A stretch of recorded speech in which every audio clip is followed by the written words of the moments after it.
إن الحمد لله نحمده ونستعينه ونستغفره ونؤمن به ونتوكل عليه ونعوذ بالله من شرور أنفسنا ومن سيئات أعمالنا من يهده الله فهو المهتدي فلا مضل له ومن يضلله فلا هادي له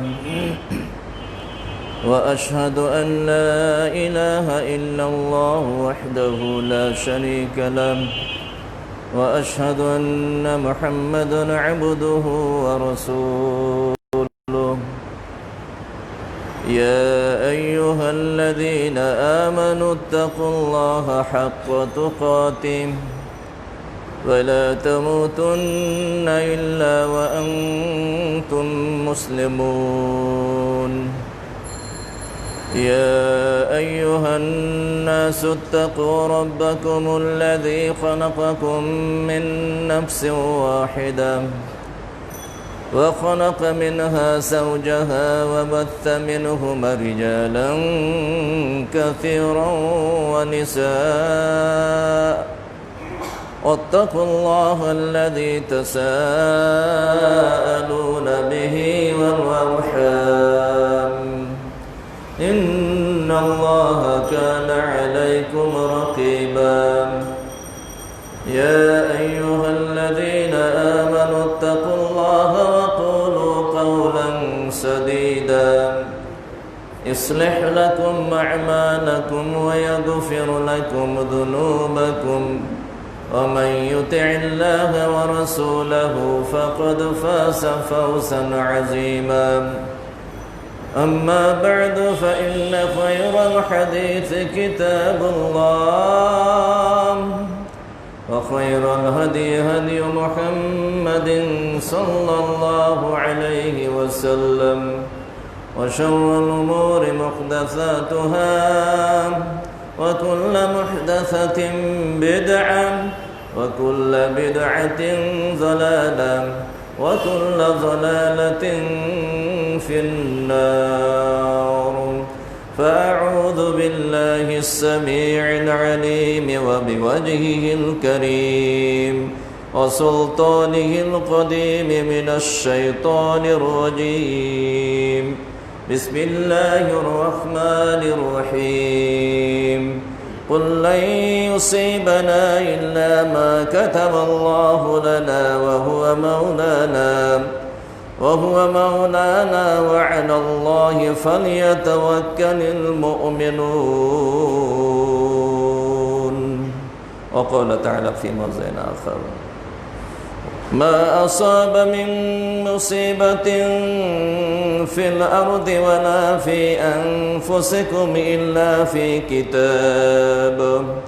إلا في كتاب من قبل أن نبرأها إن ذلك على الله يسير لكي لا تأسوا على ما فاتكم ولا تفرحوا بما آتاكم الله لا يحب كل مختال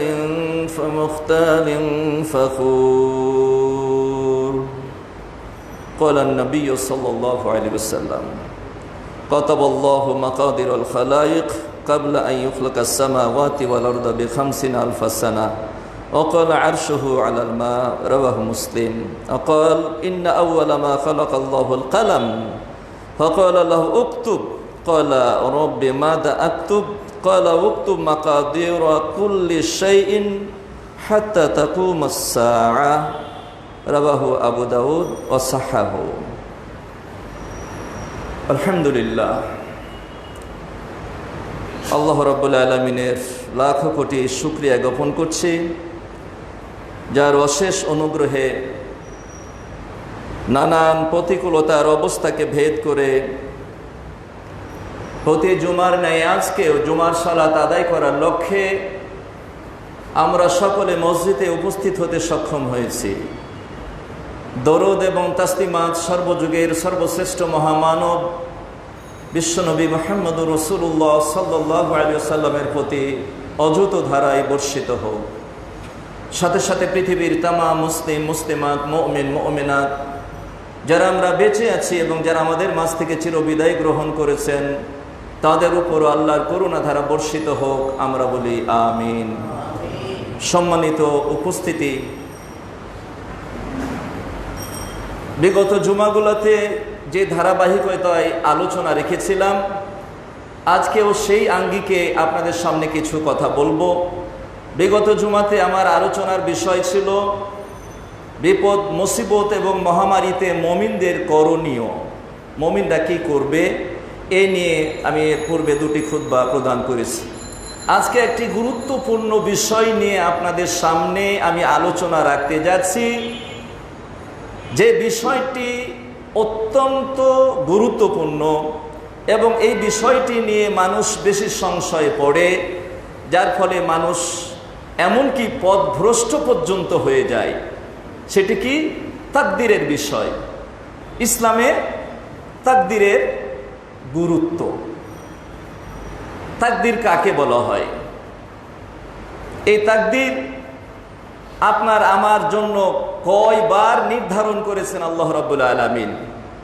তাকদীরের প্রতি ঈমান আনলে দুনিয়াতে এবং আখিরাতে কি পুরস্কার আল্লাহ রাব্বুল আলামিন আপনাকে এবং আমাকে দান করবেন, কি কি উপকার আমরা পাবো, এই বিষয়গুলা আজকে আমাদের আলোচনাতে আসবে। এই তাকদীর, আসলে তাকদীর শব্দের অর্থ যদি আমরা জানতে চাই, এর দুটি অর্থ আমরা জানি, কারণ প্রতি রমজানে তাকদীর নিয়ে কিছু কথা বলা হয়, লাইলাতুল কদর। এই কদর থেকেই তাকদীর। তো যদি কদর হয় তাহলে এই কদরের অর্থ হচ্ছে ভাগ্য এবং সম্মান, এই দুটি অর্থেই বেশি ব্যবহার হয়। আর যখন তাকদীর ব্যবহার করব শব্দটি, তখন এর অর্থ হবে নির্ধারণ করা, নির্দিষ্ট করা, ধার্য করা। এর চেয়ে শাব্দিক অর্থ। আর শরীয়তের পরিভাষাতে আমরা বিভিন্নভাবে এর অর্থ করতে পারি। ওলামা একরাম, স্কলাররা বিভিন্নভাবে সংজ্ঞা দিয়েছেন। তার মধ্যে একজন দিয়েছেন, আল্লাহ তাআলা কর্তৃক তার পূর্ব জ্ঞান ও প্রজ্ঞা অনুযায়ী যেসবগুলোকে নির্ধারণ করে রাখাকে তাকদীর বলা হয়। অর্থাৎ আল্লাহ তাআলা কর্তৃক তার পূর্ব জ্ঞান ও প্রজ্ঞা অনুযায়ী শেষ যেসব বিষয়গুলো নির্ধারণ করে রাখাকে তাকদীর বলা হয়। অল্প কথায় যদি আমরা বলতে যাই তাহলে বলা যাবে যা কিছু আল্লাহ কর্তৃক পূর্ব নির্ধারিত তাই তাকদীর। বান্দার ভবিষ্যৎ সম্পর্কিত আল্লাহ রাব্বুল আলামিনের জানা কথাগুলো আগেই লিখে দেওয়ার নামই হচ্ছে তাকদীর। অর্থাৎ এটাকে যদি আর একটু ক্লিয়ার করে আমরা বলতে যাই তাহলে এ ব্যাপারে আমরা বলতে পারি যে আল্লাহ রাব্বুল আলামিন বান্দার জন্য যা বাজেট করেছেন সেটাই হচ্ছে তাকদীর। অর্থাৎ তাকদীর হচ্ছে আল্লাহ রাব্বুল আলামিনের দেওয়া একটি বাজেট। আমরা যেমন আমাদের দেশ পরিচালনার ক্ষেত্রেও বাজেট আমরা করি, সরকার করেন, ঠিক আল্লাহ রাব্বুল আলামিন তিনিও আপনার আমার তথা গোটা মাখলুকাতের জন্য তিনি বাজেট পেশ করে রেখেছেন এবং সেটা কয়েক দফা, বলা হয়ে থাকে 4 দফা আলোচনায় আসবে। সেই বাজেটের নামই হচ্ছে তাকদীর। তো এই তাকদীরের উপর যদি আমাদের বিশ্বাস থাকে তাহলে অনেক অনেক বিপদ, অনেক কষ্ট থেকে, অনেক টেনশন থেকে আমরা মুক্তি পেয়ে যাব। সম্মানিত উপস্থিতি, তাই আসুন আমরা প্রথমে জেনে নিই যে এই আসলে তাকদীরটা কি। তাহলে আমরা সংক্ষিপ্তভাবে জানলাম, এখন বিস্তারিতভাবে জানব। আল্লাহ রাব্বুল আলামিন আপনার ভাগ্যে আমার ভাগ্যে কখন কি ঘটবে, অর্থাৎ মানুষের জন্ম কখন হবে, কতদিন আয়ু পাবে, কখন তার মৃত্যু হবে, সে পৃথিবীর বুকে সে ভালো কাজ করবে না মন্দ কাজ করবে, ভালো পথ ধরবে না মন্দ পথ ধরবে, সে জান্নাতি হবে নাকি জাহান্নামী হবে, কোন কাজ কখন কোন সময়তে ঘটবে, সব কিছুই আল্লাহ রাব্বুল আলামিন লিখে রেখেছেন। আল্লাহ রাব্বুল আলামিন লিখে রেখেছেন বিধায় আমরা করি বিষয়টি এমনটি না। আমরা তাকদীর বুঝতে গিয়ে অনেক সময়তে আমরা ভুল করি, যার ফলে নানান রকম প্রশ্নের সম্মুখীন হতে হয়, বিভিন্নভাবে প্রশ্ন আসে। আর এই তাকদীরের ব্যাখ্যা বিশ্লেষণ করতে গিয়ে অনেকে মুনকেরিনে তাকদীর অর্থাৎ তাকদীরকেই অস্বীকার করে বসেছে। তো আসুন পর্যায়ক্রমে আমরা আলোচনাগুলো পেশ করি। আল্লাহ রাসূল সাল্লাল্লাহু আলাইহি ওয়াসাল্লাম বলেছেন যে কাতাবাল্লাহুল মাকাদিরুল খালাইকি ক্বাবলা ইখলাকাস সামাওয়াতি ওয়াল আরজ। আল্লাহ রাব্বুল আলামিন আসমান সমূহ এবং জমিন সৃষ্টির 50,000 বছর আগে তিনি তাকদীর নির্ধারণ করেছেন, তাকদীর লিখে রেখেছেন। ওয়াকানা আরশুহু আলাল মা, যখন আরশ ছিল পানির উপরে, এই সময়তে তাকদীর। তাহলে প্রত্যেকটা বিষয় লিখে রেখেছেন আসমান সমূহ এবং জমিন সৃষ্টি করার 50 বছর আগে। তাহলে সব কিছু নির্ধারিত। আবার আরো একটা হাদিসে আল্লাহ রাসূল এইভাবে বলেছেন যে ইন্না আউয়ালা মা খালাকাল্লাহুল কালাম, সর্বপ্রথমে আল্লাহ রাব্বুল আলামিন কলম সৃষ্টি করলেন। কলম সৃষ্টি করার পরে বললেন উক্তুব, এই কলম তুমি লেখো।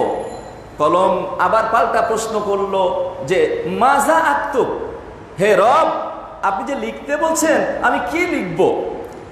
আল্লাহ রাব্বুল আলামিন বললেন উক্তুব মাকাদিরা কুল্লি শাইইন হাত্তা তাকুমাস সাআ, বলছে কিয়ামত পর্যন্ত পৃথিবীর বুকে যত মাখলুকাত আসবে প্রত্যেক মাখলুকেরই তাকদীর, কখন কি ঘটবে সব কিছু লিখে রাখে। তাহলে এখন বলবেন যে তাহলে যখন লিখাই আছে কে জান্নাতে যাবে কে জাহান্নামে যাবে লেখা আছে, কে ভালো কাজ করবে কে মন্দ কাজ করবে লেখা আছে, কে সৎ হবে কে অসৎ হবে সবই লেখা আছে, তাহলে আমল করার কি দরকার? এই প্রশ্ন আপনার মনে জাগতে পারে, শুধু আপনার আমার মনে না, সাহাবায়ে ইকরামদের মনে এই প্রশ্ন জেগেছিল। প্রিয় রাসূল যখন বললেন যে যারা জান্নাতে যাবে তাদের নির্ধারণ করা আছে, যারা জাহান্নামে যাবে সেটাও নির্ধারণ করা আছে।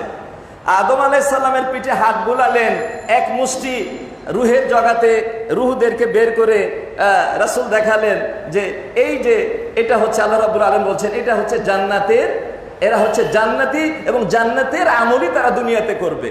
আবার এক মুষ্টি রুহ জগৎ থেকে বের করে বললেন এরা হবে জাহান্নামী আর জাহান্নামের আমলই তারা করবে। অনুরূপভাবে প্রিয় রাসূল দুটা খাতা দুটা কিতাব নিয়ে এসে বললেন দেখো, একটা ডান হাতে বললেন এটা জান্নাতীদের লিস্ট, এখানে যাদের নাম আছে সব জান্নাতে চলে যাবে। আর বাম হাতের খাতা তিনি বললেন এখানে যাদের নাম পিতার নাম সহ লিস্ট করা আছে এরা জাহান্নামে যাবে, জাহান্নামেরই কাজ করবে। তো সাহাবায়ে কেরাম জিজ্ঞেস করলেন ফি মাল আমাল ইয়া রাসূলুল্লাহ, তাহলে আমল করে কি প্রয়োজন? লেখা যখন চূড়ান্ত কে জান্নাতে যাবে আর কে জাহান্নামে যাবে, আমল করার কোনো দরকার নাই। আর এই পরিপ্রেক্ষিতে একদল বলেছে যে আসলে তাকদীর যে লেখা আছে এইটা বিষয়টা সঠিক নয়। কাদরিয়া যারা তারা বলেছে যে তাকদীর যে লেখা আছে এই কথাটা সঠিক নয়। মানুষ তার কাজ করার এখতিয়ার আছে, মানুষ যখন কাজ করে তখনই সেটা নির্ধারণ হয়, তার আগে থেকে নির্ধারিত না। আবার একদল বলছে যে না, মানুষের কোনো ক্ষমতাই নাই। এরা হচ্ছে একদল কাদরিয়া আর একদল হচ্ছে জাহমিয়া। তো এরা বলছে যে মানুষের কোনো ক্ষমতাই নাই, কোনো ইচ্ছা শক্তি নাই, মানুষ হচ্ছে পাথরের মতো, এটা গাছের মতো, বাতাস বইলে যেদিক থেকে বাতাস বইবে সেদিকে নড়াচড়া করবে, পুতুলের মতো, পুতুলকে যেভাবে আপনি নাচাবেন সেভাবে নাচবে, মানুষের কোনো এখতিয়ার নাই। অতএব শুধু মৌখিক ঈমান আনাটাই যথেষ্ট, আমলগত বিষয় এটা মানুষের এখতিয়ারে না, এটা সব আল্লাহর এখতিয়ারে। অর্থাৎ একজন চোর চুরি করলো, এর দোষও আল্লাহর উপরে চলে যায়। একজন মদ পান করলো, যেহেতু আল্লাহর নির্দেশ, আল্লাহর হুকুমে করছে, এর দোষটা আল্লাহর উপর চলে যায়। একজন কোন অন্যায় সুদ খেলো, ঘুষ খেলো, একজনকে মার্ডার করলো, আমার ইচ্ছা তো আমি করিনি, অর্থাৎ আল্লাহ করাইছে বলে আমি করেছি, আমার কোনো দোষ নাই, এর সব দোষ আল্লাহ। আমরা এখানেই ভুল করেছি। কিন্তু আহলে সুন্নাহ ওয়াল জামাত যারা, এরা হলো মধ্যপন্থী, এরা মধ্যপন্থী, এরা মানুষের কাজ করার এখতিয়ার রয়েছে, মানুষের ইচ্ছা শক্তি রয়েছে। অতএব এই মানুষের ইচ্ছা শক্তিকে স্বীকার করে, আবার মানুষের ইচ্ছা শক্তি আল্লাহর ইচ্ছা শক্তির অধীনে। ওমা তাশাউনা ইল্লা ইয়াশা আল্লাহ, যে ওমা তাশাউনা, তোমরা তোমাদের চাওয়াতে কোনো কাজ হবে না যতক্ষণ না আল্লাহ চাইবেন। তাহলে মানুষের এখতিয়ার থাকলেও আল্লাহর ইচ্ছা শক্তির অধীনে। এই নানান কারণে আমাদের তকদির নিয়ে অনেক জটিলতা। আর সত্য কথা, তকদির নিয়ে বেশি প্রশ্ন, বেশি কথা বলার জন্য রাসূল নিষেধ করেছেন, বরং অনাগ্রহ প্রকাশ করেছেন, বিরক্ত বোধ করেছেন এবং বলেছেন এই তকদির নিয়ে আগের মানুষেরা বাড়াবাড়ি করতো, এই জন্য তারা ধ্বংস হয়ে গেছে। তোমরা তকদির নিয়ে বাড়াবাড়ি করো না। তকদির নিয়ে গল্প, তকদির নিয়ে নানা প্রশ্ন উত্থাপন করার জন্য তোমাদেরকে সৃষ্টি করা হয়নি। হাদিসের মধ্যে রাসূল বলে দিয়েছেন এইভাবে। সম্মানিত উপস্থিতি, এবার আসুন আমাদের ভুলগুলোকে আমরা একটু নিরসন করি। যেমন ধরেন, একটা স্কুলে 100 জন ছাত্র সারা বছর লেখাপড়া করার পরে শিক্ষক বলে দিলেন যে তুমি ফার্স্ট ক্লাস পাবে, আর আরেকজনকে বললেন তুমি সেকেন্ড ক্লাস পাবে, আর আরেকজনকে বললেন অমনি ফেল করবে, ও ফেল করবে। পরীক্ষা হলো, শিক্ষকের যিনি বলেছিলেন, আনুমানিক বলেছিলেন, তার কথা অনুযায়ী একজন কি করলো, ফার্স্ট ক্লাস পাস হলো যাকে বলেছিলেন, আর একজন সেকেন্ড ক্লাস পেলো, আর একজন ছিল থার্ড ক্লাস, মানে ও ফেল করে দিল। এটা কেন? এখন যে ফেল করলো সে কি শিক্ষককে দোষারোপ করবে যে আপনি বলেছিলেন তাই আমি ফেল করলাম? এটা কি দোষারোপ করবে? না। শিক্ষক জানেন যে এই ছেলেটা যে ফার্স্ট ক্লাস পাস করবে এর লেখাপড়াতে খুবই ভালো, ফাঁকিবাজ না। আর যে সেকেন্ড ক্লাস পাবে ওর চাইতে একটু দুর্বল, আন্তরিকতা আছে তবে মাঝে মাঝে গাফলতি করে। আর যে ফেল করবে এই আসলে একটা বড় ফাঁকিবাজ, এ ক্লাসও ফাঁকি দেয়, লেখাপড়াও ফাঁকি দেয়, বাবা মাকেও ফাঁকি দেয়, তো ফেল করবে। তো তার সারা বছরের কর্মপদ্ধতি বা কর্মের দিকে খেয়াল করে তিনি একটা আনুমানিক উক্তি করেছিলেন, যেটা ঠিক হয়ে গেছিল। এখন যে ফেল করেছে তো দোষারোপ করবে না শিক্ষককে, বরং আরো বলবে যে আরে শিক্ষকটা তো অনেক ভালো, যা বলেছিল তাই হয়েছে, অনেক ভালো শিক্ষক। শিক্ষকের ভবিষ্যৎ জ্ঞান নাই, অতীত ভুলে যাই আমরা, বর্তমান যা দেখি তাই শুধু আমরা বলতে পারি। কিন্তু আল্লাহ রাব্বুল আলামিন অতীত, বর্তমান, ভবিষ্যৎ সবগুলাই তার কাছে একই রকম, কোনো রকমের ভেদাভেদ নাই। অতএব তার কাছে সবই সমান। একজন শিক্ষক যদি 1 বছরের লেখাপড়া দেখে বলতে পারে আল্লাহ রাব্বুল আলামিন তার বান্দাকে সৃষ্টি করেছেন, ধরেন আপনার আয়ু 60 বছর, একজনের 70, একজনের 80 বছর, এই 80 বছরে বা 70 বছরে ওর জন্ম থেকে নিয়ে মৃত্যু পর্যন্ত কখন কি কাজ করবে এটা আল্লাহ রাব্বুল আলামিন জানেন, এটা লিখে রেখেছেন, এটাই তাকদীর। আল্লাহ লিখে রেখেছেন বলে আপনি করবেন বিষয়টা তা নয়। তাহলে চুরি করলে আপনার দোষ হতো না। আপনি চুরি করবেন এটা তো আপনি আল্লাহ রাব্বুল আলামিন আগে থেকেই জানেন, যার ফলে এই চুরি করার বিষয়টা আপনি আল্লাহ রাব্বুল আলামিন আগে লিখে দিয়েছেন। যেমন ধরেন আপনি একটা সফরে যাচ্ছেন, এমন এক জায়গাতে গিয়ে আটকে গেছেন যেখানে সামনে 3টা রাস্তা, 1, 2, 3, আপনার ইখতিয়ার আছে আপনি কোন রাস্তা গ্রহণ করবেন, এই ইচ্ছা শক্তি আল্লাহ আপনাকে দিয়ে রেখেছেন। আপনি ধরেন 2 নম্বর রাস্তা ইখতিয়ার করলেন, আপনি 2 নম্বর রাস্তা ইখতিয়ার করবেন, এটা আল্লাহ রাব্বুল আলামিন জানেন, যার ফলে উনি লিখে দিয়েছেন এই সময়তে, এতটা সময়তে এই ব্যক্তি এখানে কি একটা সমস্যায় পড়বে আর 2 নম্বর রাস্তা ইখতিয়ার করবে।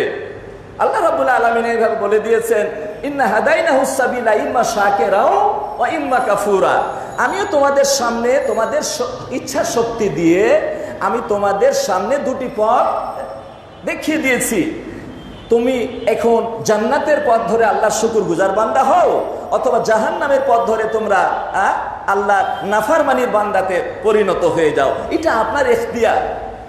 সম্মানিত উপস্থিতি, অনুরূপভাবে দেখেন আরেকটু যদি আমরা উদাহরণ দিই, তাহলে এভাবে বলতে পারি, আপনি ভালো রেজাল্ট করেছেন কলেজে, এখন আপনি ইঞ্জিনিয়ার হবেন না ডাক্তার হবেন?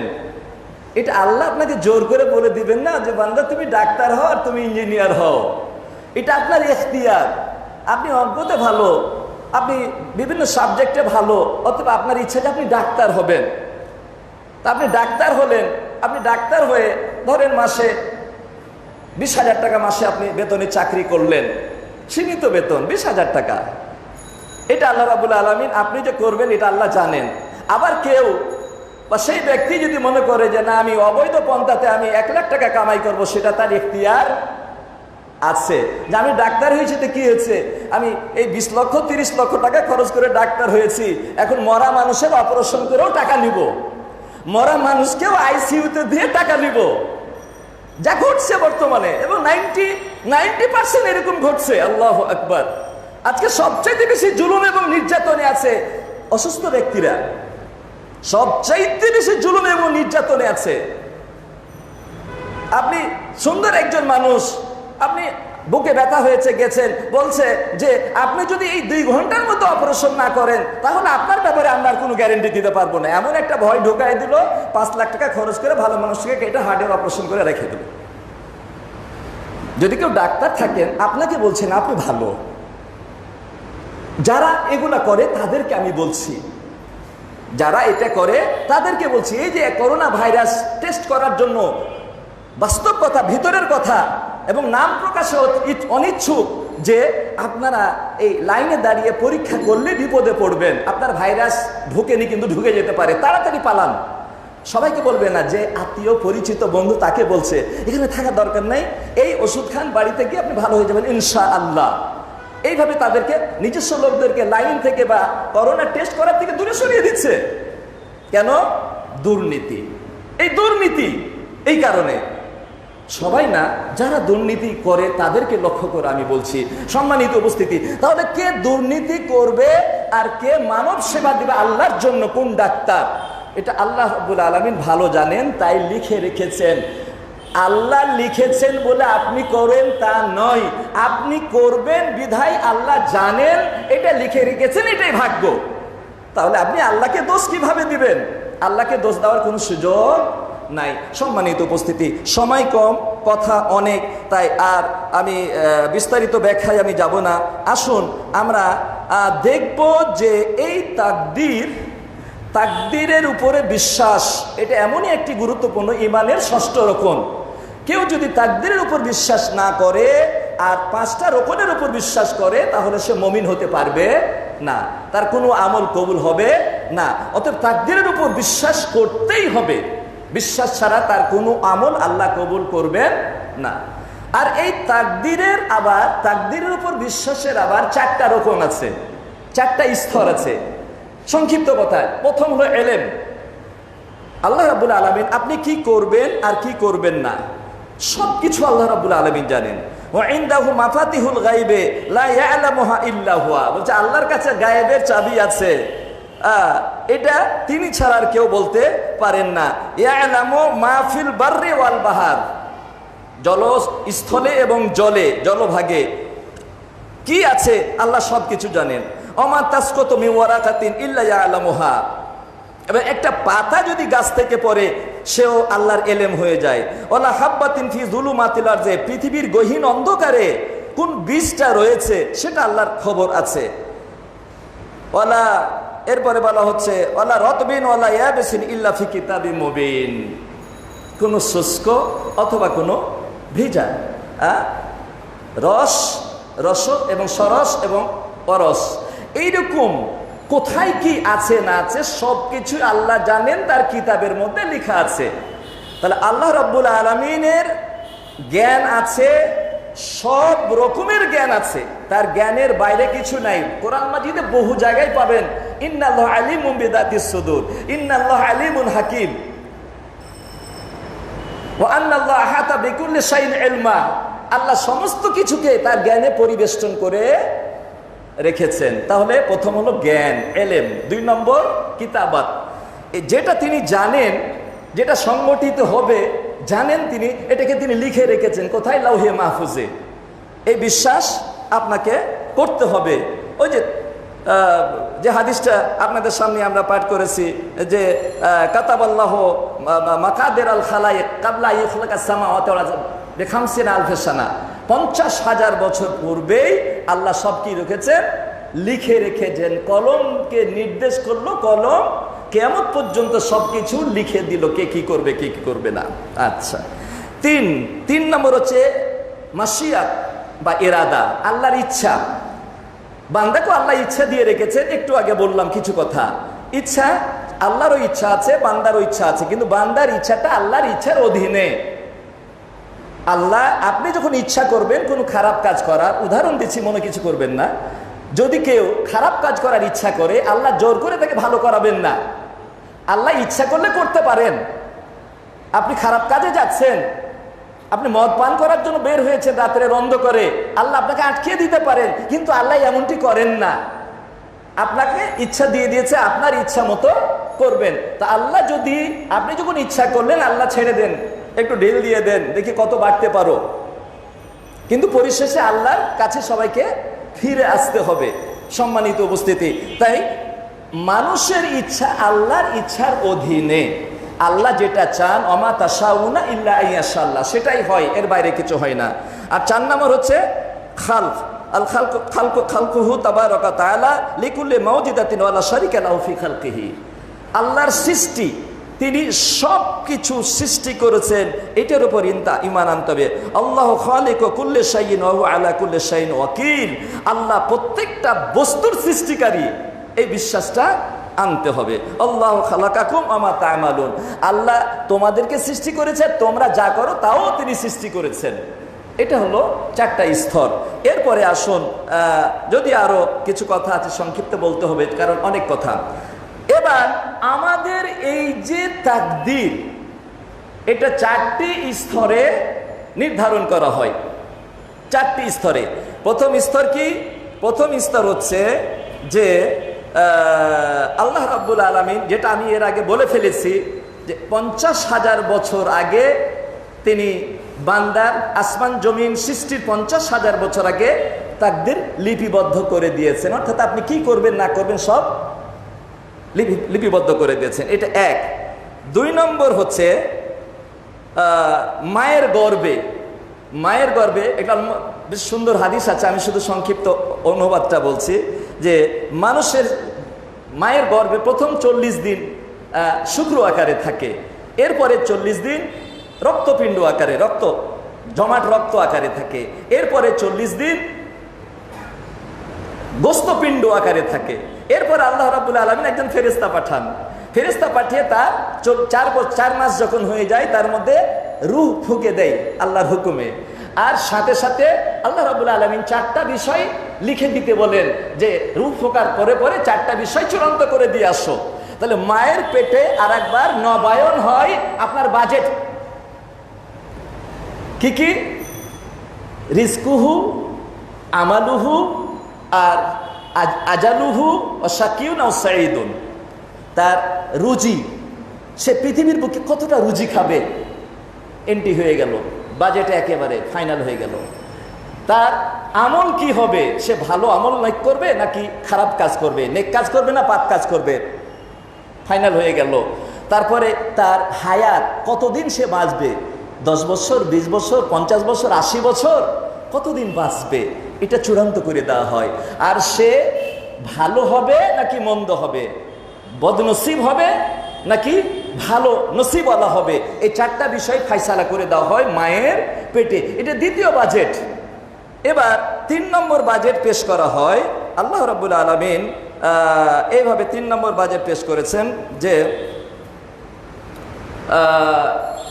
কাদারের রাত্রিতে, এটা হলো বাৎসরিক। আপনারা জানেন, আমি ব্যাখ্যা দিচ্ছি না, আপনারা জানেন এটা হলো বাৎসরিক বাজেট।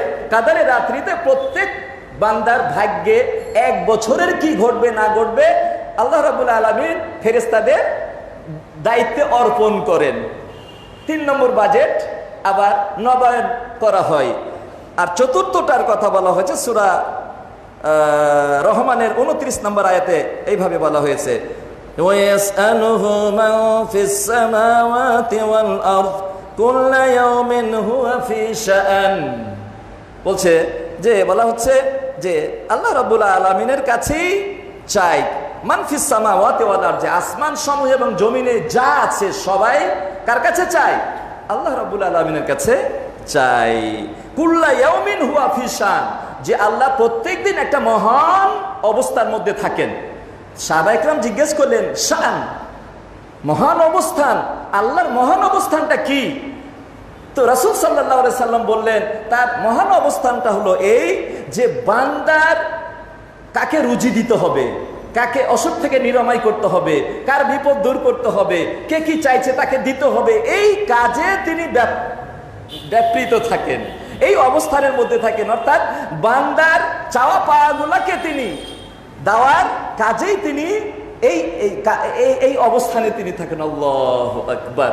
তাহলে প্রত্যেক দিনের আবার নতুন নতুন একটা কি ইয়াউমি মানে দৈনিক একটা বাজেট এখান থেকে ইঙ্গিত পাওয়া যায়। তাহলে 4টি বাজেটের কথা আমরা জানতে পারলাম। আসুন, আর সময় আজকে হচ্ছে না, তাহলে আর একদিন যদি সময় হয় আগামীতে ইনশাল্লাহ আপনাদেরকে বলো ফাওয়াইদুল ঈমান বিল কাদা ওয়াল কদর, অর্থাৎ ঈমান তকদির এর উপর ঈমান আনার কি উপকারিতা। এখানে 9টা 10টা পয়েন্ট আছে, আজকে বললে ভালো হবে না, শুধু পয়েন্টগুলো বললে অনেক জায়গাতে আমরা বুঝবো না, তাই একটু ব্যাখ্যার দরকার আছে। তাই আজকের মতো আলোচনা আমি এখানে শেষ করে দিলাম। তো এই যে করোনা ভাইরাস, আজকের এর থেকে আমরা কি বুঝলাম? যে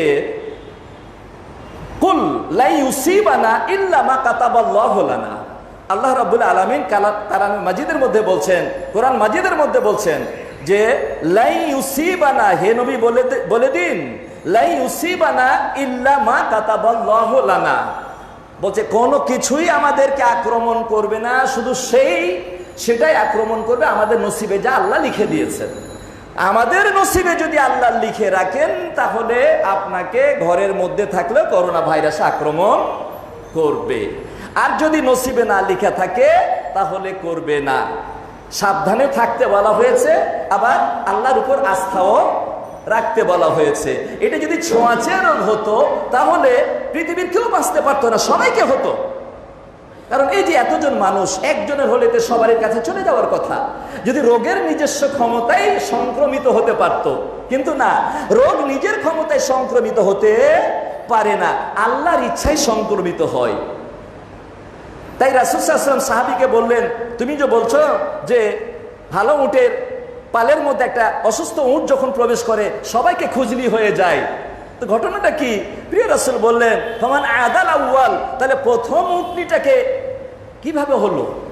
যদি সংক্রমিতই হবে, তার নিজস্ব শক্তিতেই যদি সংক্রমণের কারণে যদি অসুখটা হয়, প্রসারিত হয়, তাহলে প্রথম ব্যক্তির কাছে কোত্থেকে আসলো? আপনারা জানেন, যারা পেপার পত্রিকা দেখেন, রাশিয়ার মহাকাশ স্টেশনে সেখানে করোনার ভাইরাস পেয়েছে। আপনি কি বলবেন?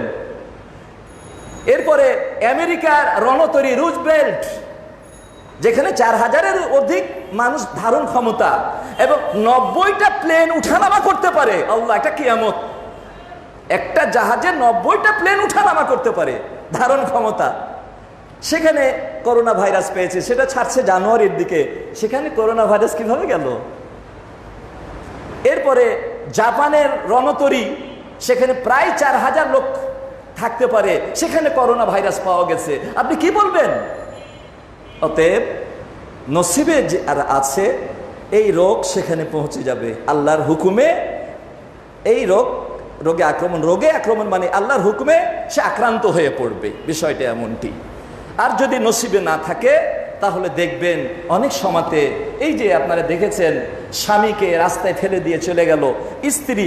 একটা ঘটনা এরকম ঘটেছিল মাসখানিক আগে। স্ত্রী বলল যে না, আমার স্বামীকে আমি খেদমত করব। হাসপাতালে কেউ তার কাছে ভিড়ছে না, সে 15 দিন তার সঙ্গে থেকে খেদমত করলো, স্বামী ভালো হয়ে ফিরলো, এরপরে স্ত্রীর করোনা টেস্ট করা হলো, তার কোনো করোনার ভাইরাস পাওয়া যায়নি, নেগেটিভ। হ্যাঁ, এটা একজনের হতে পারে, আল্লাহর হেফাজত করতে পারে আলাদাভাবে। এই কারণে আপনি একেবারে ঢালাওভাবে করবেন বিষয়টা কিন্তু তা না। আমি এই উদ্দেশ্যে বলিনি। আমি কেন বলেছি, এটা ভাগ্যেরও কিছু বিষয় আছে, আল্লাহর উপর আস্থা রাখতে হবে, কিন্তু যে সমস্ত ব্যবস্থাপনা সতর্কতামূলক সেগুলা গ্রহণ করতে হবে। এটাই হচ্ছে তাওয়াক্কুল, এটাই হচ্ছে ইসলাম, এটাই হচ্ছে সবর। আল্লাহ রাব্বুল আলামিন আমাদের সকলকে হেফাজত করেন, আমিন। ওয়া আখিরু দাওয়ানা আলহামদুলিল্লাহি রাব্বিল আলামিন।